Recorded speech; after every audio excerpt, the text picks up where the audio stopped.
monsieur, bonsoir. Merci de nous rejoindre. Bienvenue dans ce journal de 19h. L'actualité, vous le savez, est marquée ce vendredi 8 mars par cette marche pacifique qui a encore une fois eu lieu en Algérie, dans les grandes villes, notamment à la capitale et dans d'autres grandes villes du pays. Les Algériennes et les Algériens sont sortis dans les villes, les artères et les avenues de la capitale Alger et les autres villes du pays à l'est et à l'ouest, du sud au nord, des Algériennes et des Algériens qui sont sortis encore une fois pacifiquement pour réclamer un changement radical, pour un avenir radieux, un avenir meilleur pour notre pays. Ce vendredi, vous le voyez encore, ces images, et je vous laisse bien sûr découvrir les images avec l'ambiance dans ce sujet signé Adel Bouchabès.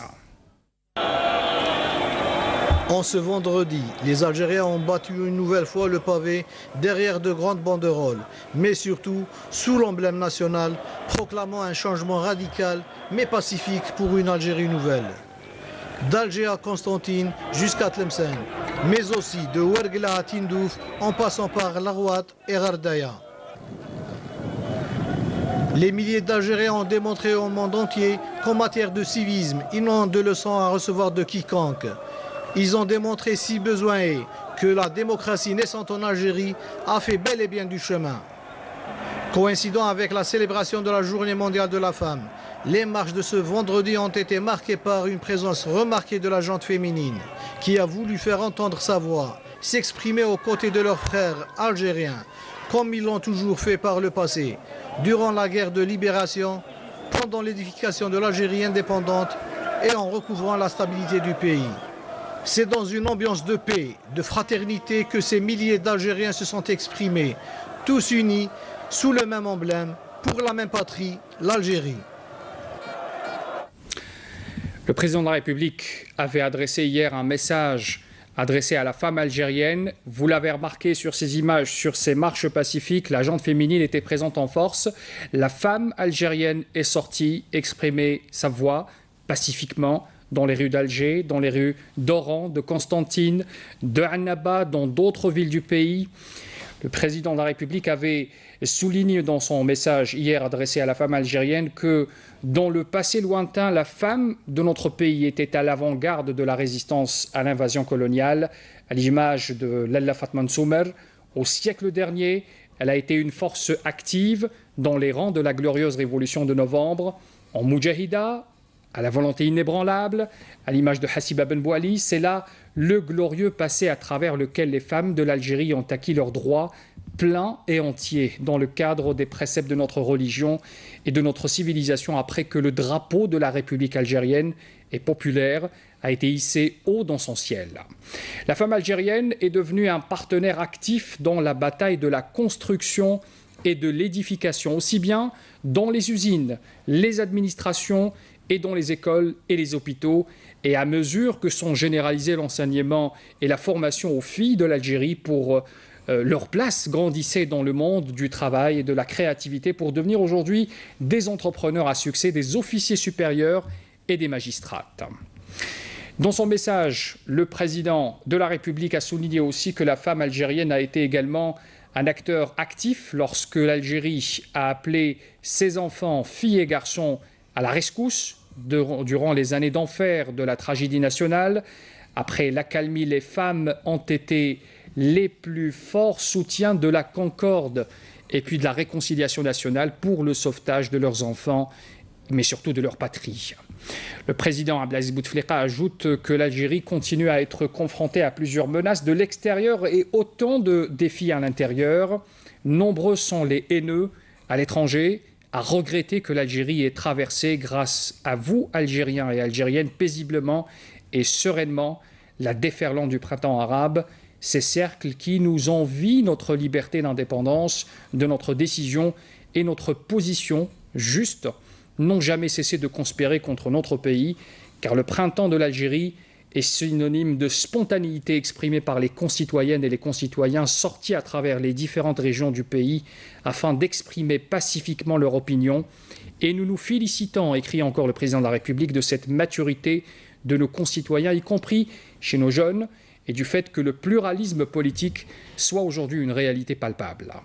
Néanmoins, nous nous devons d'appeler à la vigilance et à la prudence quant à une éventuelle infiltration de cette expression pacifique par une quelconque partie insidieuse de l'intérieur ou de l'extérieur qui pourrait susciter la fitna et provoquer le chaos avec tout ce qu'ils peuvent entraîner comme crise et malheur. Nous avons besoin de préserver la stabilité, écrit encore le président de la République, pour consacrer peuple et pouvoir au parachèvement de l'œuvre de construction et d'édification pour réaliser davantage de succès et de progrès pour l'Algérie et pour un avenir meilleur. Voilà donc les quelques mots qu'avait adressé le président de la République envers la femme algérienne. C'était un message adressé à l'occasion du 8 mars, Journée internationale pour les droits de la femme. La femme, justement, on en parle, on parlait de sa position, de son évolution en Algérie. Nassera Brahimi en est un exemple. Elle est devenue femme wali à la tête de la wilaya de Relizane, une narque qui obtient son diplôme de l'École nationale d'administration en 1982. Elle est une femme à caractère, intransigeante dans ses fonctions, à cœur ouvert aussi. Elle se livre aujourd'hui devant notre caméra. Reportage Sofiane Maknin, le récit de Sobi Azalwali. Mère de 4 enfants et grand-mère de 4 petits-enfants, Madame Nassera Brahimi, femme wali de Relizane depuis près de 2 ans. Diplômée de l'École nationale d'administration en 1982, Madame Brahimi préfère préserver sa vie privée pour se consacrer au bureau, à ses responsabilités administratives, avec la plus grande honnêteté, au service du citoyen. J'œuvre à ce que mon travail soit au service du citoyen. Mon principe est d'être honnête de façon à répondre avec sincérité aux préoccupations des citoyens. On dit que la femme fait passer ses sentiments en premier dans sa vie privée, comme dans sa vie professionnelle.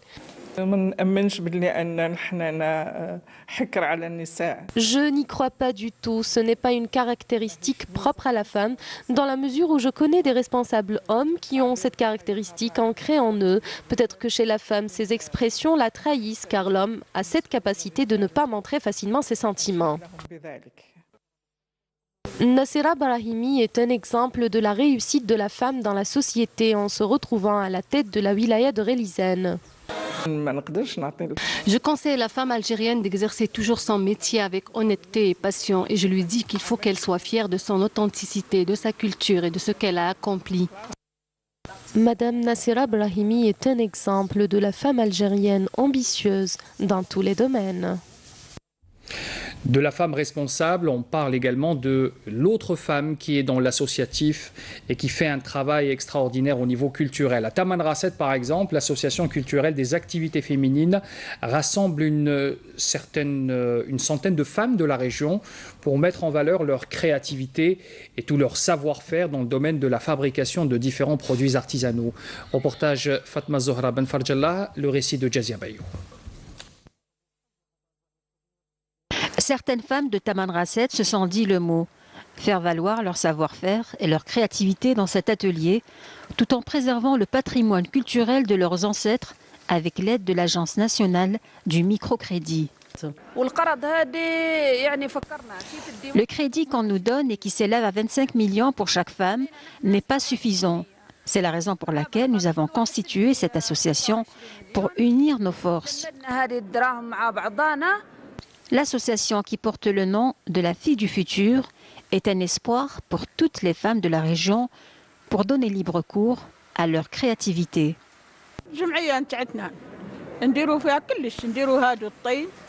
Cette association nous permet de faire plein de choses, des activités diverses et très intéressantes. Avec le crédit qu'on nous a octroyé, nous avons pu ensemble faire plein de choses.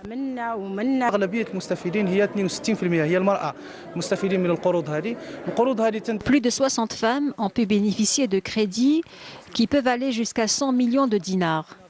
La femme peut ensuite bénéficier d'une formation pour mieux gérer son projet.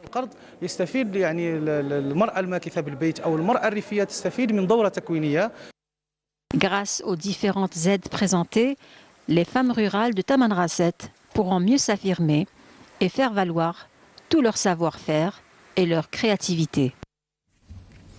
Il y a aussi ces femmes entrepreneurs, ces femmes chefs d'entreprise qui ont réussi, qui ont investi et qui ont réussi. On va à Tizi Ouzou découvrir l'une d'elles.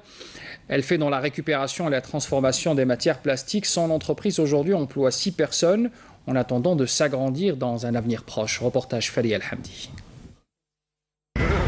C'est à Zazga et à quelques kilomètres du chef-lieu de la wilaya de Tizi Ouzou que nous avons rencontré Maya Aous, une femme dynamique et ambitieuse qui a décidé de créer une unité de récupération et de revalorisation de déchets.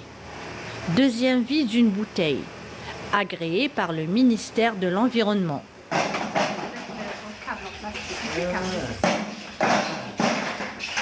Nous sommes spécialisés dans le PET, ce qui est le polyéthylène terephthalate. Donc tout ce qui concerne les bouteilles agroalimentaires. Donc les bouteilles d'eau, de boissons gazeuses et de jus. Notre entreprise se situe à Zazga, dans la wilaya de Tizi Ouzou. Elle a été créée en 2013 par le biais de l'ANSEJ et financée par la BNA. Voilà. Nous avons commencé petit, nous avons commencé dans 32 mètres carrés et on s'est agrandi au fur et à mesure pour occuper maintenant 2 étages, une cave et un premier étage, une superficie à peu près de 300 mètres carrés avec notre unité et nos salariés qui sont à 6 jusqu'à présent.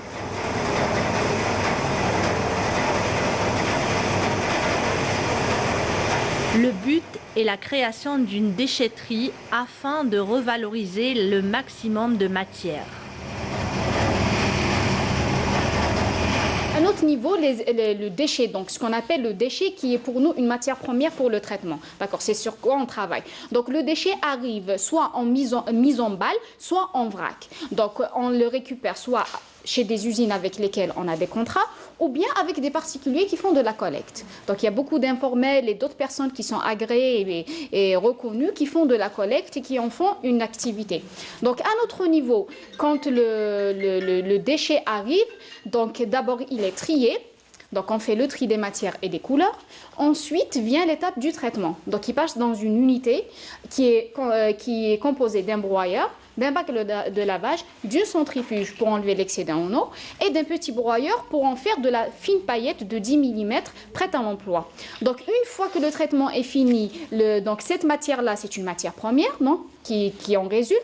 Elle est stockée dans des big bags envoyées à des usines de transformation. Et cette matière, donc elle va être utilisée pour en faire soit le monofilament de balai, le feuillard de cerclage, la ouate ou bien tout ce qui est fibre. Maya Aous a fait des études en droit, mais la gestion des stocks est le domaine dans lequel elle s'épanouit. Le travail pour elle représente l'essence même de la vie. Et son grand souhait aujourd'hui est d'étendre son activité à la lutte pour la protection de l'environnement. Nos projets à venir, nous avons eu dans le cadre du Calpiref un terrain de 5000 m² dans une autre commune, bien sûr. Pour étendre notre activité, on crée agrandir l'activité. Passer, comme nous avons une autorisation pour le carton, le verre, le papier et tout ça. Donc nous voulons agrandir cette activité-là et en faire une grande déchetterie avec des boxes de stockage, le tri des matières. Donc aller agrandir notre activité et aller vers d'autres matières recyclables. Aujourd'hui, le plastique ne doit plus être considéré comme un produit jetable, mais comme une ressource qui a de la valeur. Dans le domaine industriel, on parle justement ce soir aussi du nombre total des cimenteries en Algérie, publiques et privées. Il avoisine les 17. Elles sont d'une capacité globale de plus de 25 millions de tonnes. La cimenterie du groupe industriel des ciments d'Algérie, JICA, en produit la moitié et se positionne comme premier producteur et exportateur du pays avec des marchés en Europe, en Afrique de l'Ouest notamment. Sana Boulksibet, Nassima Imloula. Avec ces 12 cimenteries, le groupe industriel des ciments d'Algérie a réussi à s'imposer en un temps record comme premier producteur et exportateur du ciment et des matériaux de construction. Selon les prévisions, en 2020, la capacité de production nationale doit augmenter à plus de 40 millions de tonnes, dont la moitié proviendra du groupe JICA.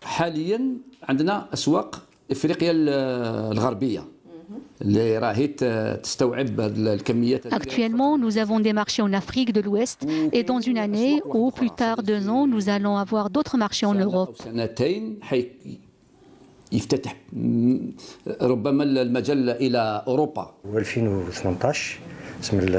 En 2018, nous avons effectué notre première opération d'exportation d'une quantité de plus de 40 000 tonnes de ciment clinker. C'était là un premier pas du groupe JICA dans le marché mondial. En 2017, le groupe JICA va réaliser sa deuxième ligne de production à la cimenterie de Ain Kbira dans la wilaya de Sétif avec une quantité record, soit 14 millions de tonnes, dépassant ainsi ses prévisions qui tablaient sur une production de 13,2 millions de tonnes de ciment. مصنع الاسمنت العين كبيره هناك الاسمنت العادي المتناول يعني عامه سي لو سي ام 425 عندنا الاسمنت المضاد للاملاح سو كون ابل le CRS, le ciment résistant au sulfate. عندنا le ciment le 325 حتى هو اسمنت عادي وعن قريب ان شاء الله on aura الاسمنت النفطي. Le groupe industriel des ciments d'Algérie, JICA, ambitionne de produire 20 millions de tonnes de ciment à l'horizon 2020. On parle du diabète également. Le diabète est l'HTA, 2 maladies étroitement liées qui sont en augmentation en Algérie avec les mêmes complications sur la santé. En effet, le mode alimentaire des Algériens a nettement évolué ces dernières années. La consommation excessive de sel, de sucre également sont des facteurs de risque de plus en plus pointés du doigt par les experts. Ces derniers plaident d'ailleurs pour la prévention. Wahiba Hamzal, Amal Bouakba. 23% des Algériens ajoutent du sel dans leurs plats avant même d'y avoir goûté. Ce qui n'est pas sans conséquence, puisque ce réflexe devenu quotidien augmente le risque d'hypertension artérielle, mais aussi de diabète et d'obésité. Souvent تلقاو مريض عنده السكر بصح عنده لا طونسيون ارتيريال وتلقاوه يا اون اوبيزيتي. علاش؟ باسكو الغذاء هذا اللي نتناولوا فيه ما فيش احترام للمقاييس كما نقولوا تاع الملح باغ اكزومبل. Il est très riche en sel. الدهون راح تتراكم في الأوعية الدموية ومن بعد نسمعوا كما يقول لك هاو مات هذاك ما على بالناش. Les spécialistes plaident pour le contrôle régulier de la tension artérielle en misant sur une alimentation saine et équilibrée et une activité physique. Il faut que les malades soient bien suivis avec des appareils de tension à la maison pour voir quelle est leur vraie tension dans les bonnes conditions de repos. Et avec ces pressions prises à la maison, eh bien on aura une bonne cible de pression artérielle. Pas trop d'hypertension, mais pas trop d'hypotension. Le diabète et l'hypertension artérielle étant 2 maladies étroitement liées, la prévention des facteurs de risque reste donc primordiale. On parle aussi ce soir d'une autre prévention, une prévention cette fois écologique, si ce n'est aussi une prévention au niveau du climat du pays, pour être précis, la désertification. Alors c'est un problème que connaît l'Algérie, ce mouvement de désertification qui menace notamment les régions nord du pays. Alors il y a beaucoup de travail qui est en train d'être fait pour justement limiter ce phénomène, et la région du sud, qui est aujourd'hui une région agricole de par sa richesse aussi, eh bien aujourd'hui ces potentialités sont mises en évidence pour les préserver aussi. Reportage Mustafa Benhina, le récit de Soumiya Zarouali. La commune de Qasdir dans la daïra de Mekmel Ben Ammar est l'exemple le plus représentatif d'une région qui a su relever le défi en matière de lutte contre la désertification au sein de ce milieu naturel vivant, représentant un écosystème indépendant mais très fragile, réunissant plusieurs caractéristiques, dont les zones humides.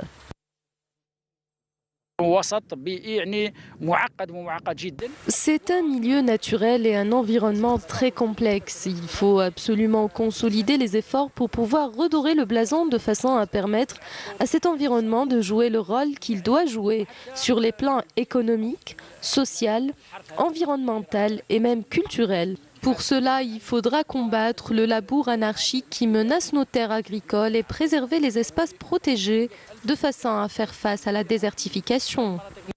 Les steppes de Naama constituent un potentiel puissant, un défi majeur ainsi que des enjeux sur lesquels on peut compter pour booster le développement durable afin d'assurer aux générations futures un environnement sain de façon à vivre en parfaite symbiose et harmonie avec la nature.